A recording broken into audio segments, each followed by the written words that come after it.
Hi guys, welcome to my YouTube channel. So in this video we are gonna talk about banking and financial awareness, and our topic of today is repo rate and reverse repo rate. So let's begin.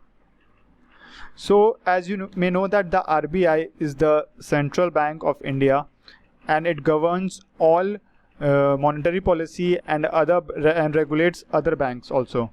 So bank has to manage liquidity on daily basis.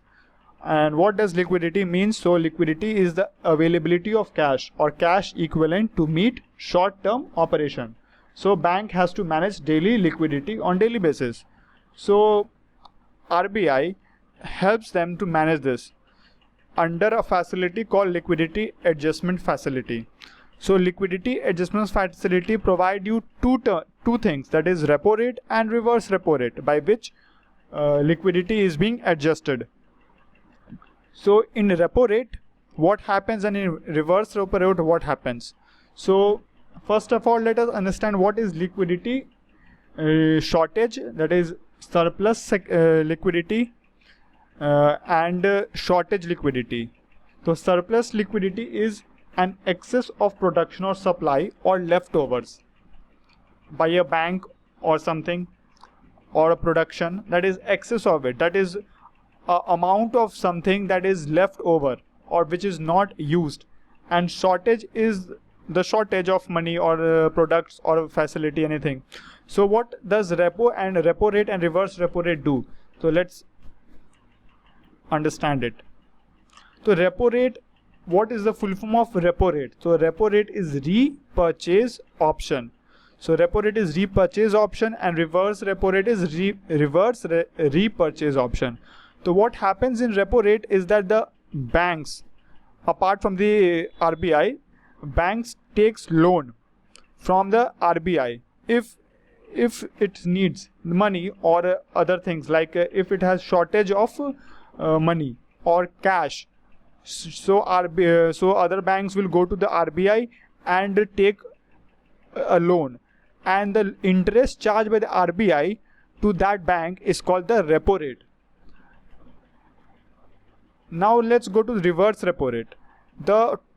It is totally opposite from the repo rate.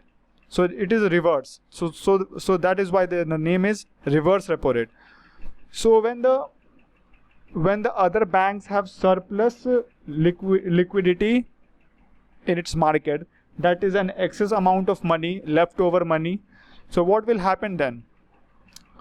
Then the RBI needs money. RBI is short of money.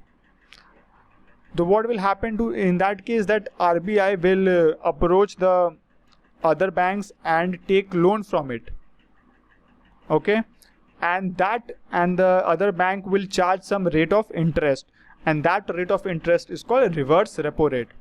Okay, and in both the cases, that is repo rate and reverse repo rate, we have something in common, that when other banks take money or take loan from RBI, funds from the RBI, in return they provide government securities to the RBI, and when in reverse repo rate, to suck the money in, RBI has to suck the money in, that is the surplus fund which is floating in the market. RBI has to suck the money in. They take the loan from the other banks, and in return they provide collateral security to the banks. So this is the proper meaning and definition of repo rate and reverse repo rate. Hope you liked my session. Thank you for watching my video, and if you like my video, please subscribe to my YouTube channel. Thank you guys.